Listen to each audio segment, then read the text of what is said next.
देखिए, देश में इन दिनों माहौल गर्म बना हुआ है और ये गर्म माहौल इसलिए है क्योंकि देश भर से एक आवाज़ उठ रही है पेपर लीक्स के खिलाफ, स्टूडेंट्स के राइट्स के खिलाफ। दिल्ली के जंतर मंतर पर जो विरोध प्रदर्शन हुआ और उस संसद मार्च के बाद दौरान जो तस्वीरें सामने आई उसने पूरे देश को झकझोर के रख दिया। और उसके बाद कुछ और जो है घटनाएं हुई हैं। विपक्ष भी अब जागता हुआ नजर आ रहा है। कांग्रेस की अगर बात करें तो राहुल गांधी पीएम आवास के बाद धरने पर बैठे, वहीं राजस्थान में भी कांग्रेस अपना विरोध प्रदर्शन कर रही है। बीजेपी भी अब तमाम वो चीज़ें कर रही है जो कि पार्टी को करनी चाहिए।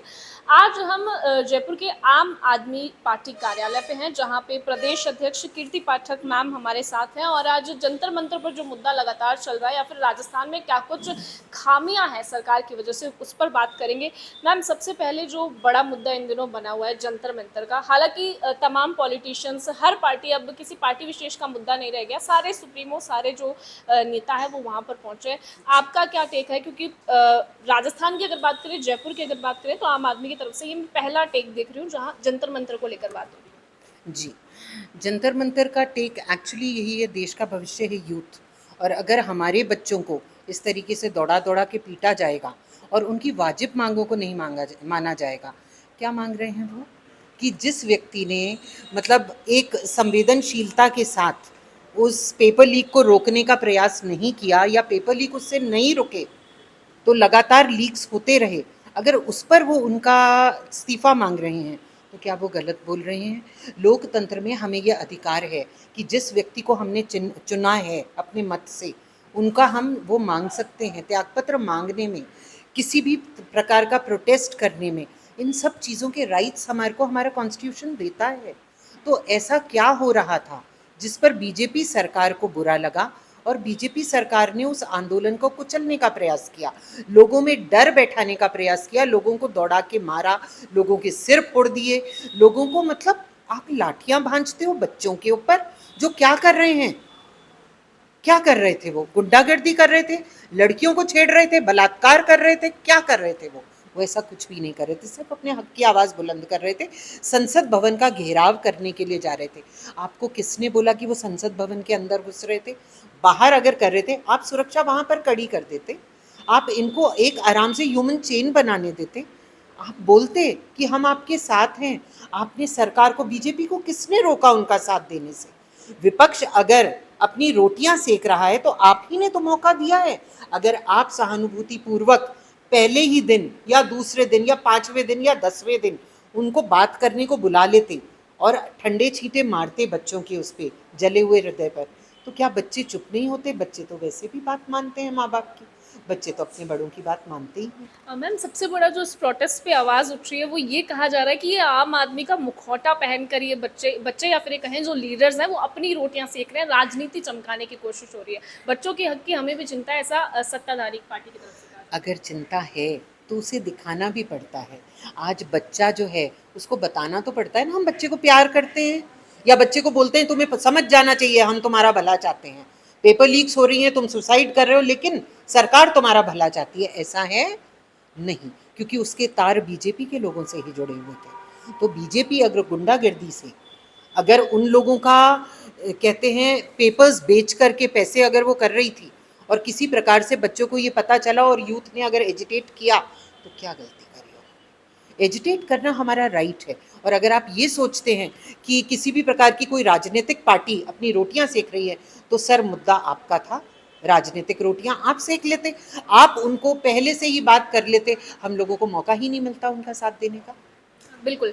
अगर अभी और इस प्रोटेस्ट को लेकर बात करें, राजस्थान में और भी मुद्दे हैं, जैसे अगर आप भी एक मजबूत विपक्ष है और विपक्ष को बोलना भी चाहिए, कल कांग्रेस ने भी एक बड़ा प्रदर्शन किया। अब मुद्दा सिर्फ शिक्षा का नहीं रह गया। राजस्थान में आप देख सकते हैं स्वास्थ्य व्यवस्था कितनी ज़्यादा गंभीर है, प्रसूताओं की, अब ये रुक नहीं रहा है सिलसिला। पहले एक बड़े स्तर पर दिखा कि कई सारी महिलाओं की मौत हुई, अब बांसवाड़ा से भी कुछ दिन पहले खबर आती कि वहाँ भी एक प्रसूता की। और फिर सबसे सेंसिटिव बात यह है कि हमारे जो स्वास्थ्य मंत्री हैं राज्य के, उनके भी जो स्टेटमेंट्स थे वो उतने ज़्यादा संवेदनशील नहीं थे, बिल्कुल भी नहीं थे। और जिस तरीके से उन्होंने वो बात बोली थी कि वो चलती हुई आई थी या नाचती हुई आई थी, उस पर हम सब ने रिएक्ट किया था कि उनको पता ही नहीं है कि जन्म देना कैसा होता है। एक औरत पुनः जीवित होती है, एक पुनर्जन्म होता है एक औरत का, बच्चे को। आप प्रसूताओं के ऊपर अगर इतना हल्का बोल लेते हैं तो मैं नहीं सोचती कि आप किसी भी प्रकार से किसी महिला की इज्जत कर पाते हो। बिल्कुल। और साथ ही अगर बात करें तो पेपर लीक्स पे फिर अगर आएँ, क्योंकि सबसे बड़ा मुद्दा अब ये भी बन गया है, तो विपक्ष की तरफ से लगातार कल भी हमने जब बातचीत की तो ये भी कहना है कि जो पहले वाली सरकार थी या हर सरकार में पेपर लीक्स होते ही हैं।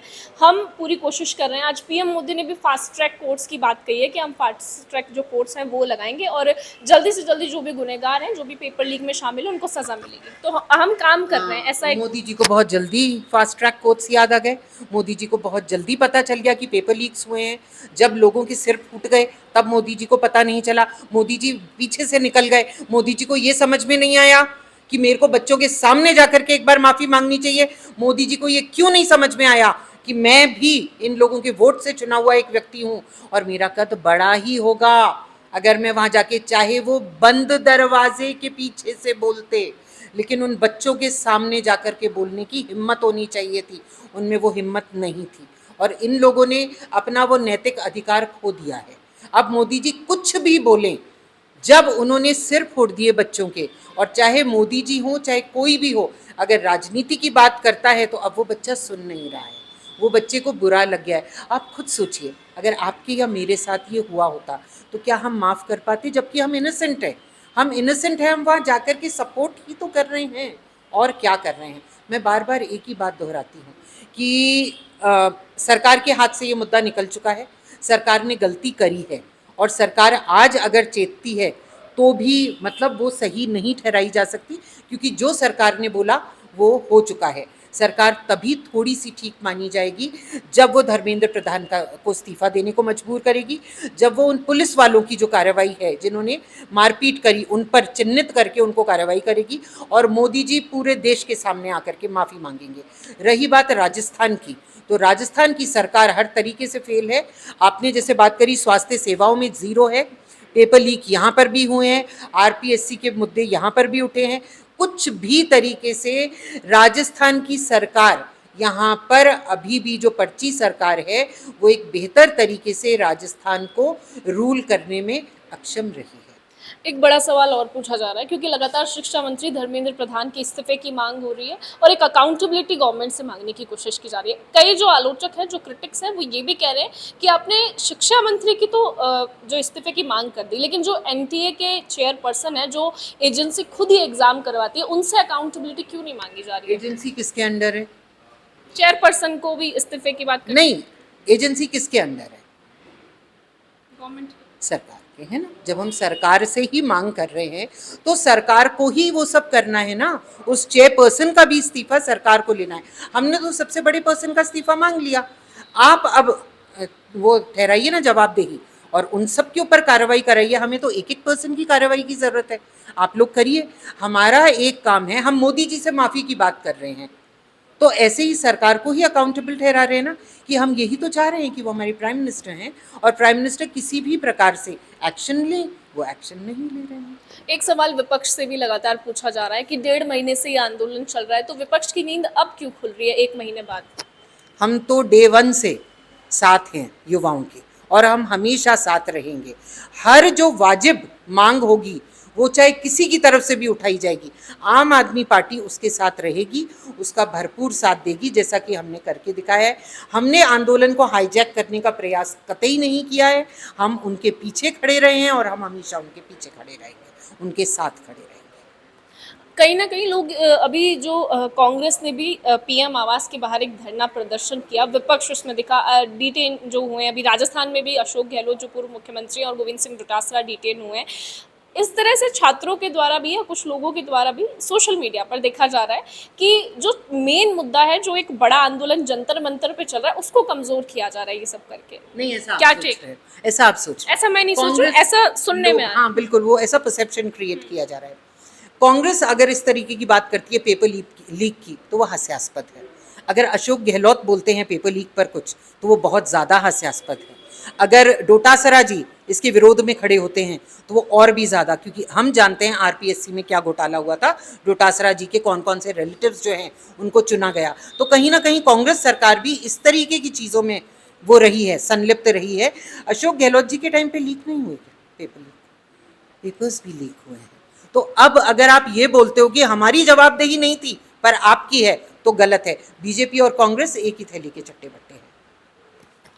देखिए, कीर्ति पाठक मैम हमारे साथ थी और आज आम आदमी पार्टी कार्यालय पे एक प्रेस वार्ता की गई। तमाम उन्होंने अपने पक्ष रखे हैं और कहीं ना कहीं ये चेताने की भी कोशिश की जा रही है कि विपक्ष गलत के खिलाफ खड़ा होगा और अगर ऐसी चीज़ें जहां छात्रों के साथ मारपीट होती है या फिर कुछ वीडियोस कुछ तस्वीरें ऐसी भी सामने आई जहां पुलिस ऑफिसर्स जो थे वो सिविल ड्रेस में थे, महिलाओं के साथ सेक्सुअल हरासमेंट जैसी जो स्थितियाँ हैं वो सामने आई हैं। अगर ऐसी चीज़ें हुई हैं तो इस पर एक्शन लिया जाना चाहिए उन तमाम ऑफिसर्स पर भी जिन्होंने इस तरह की हरकत की है।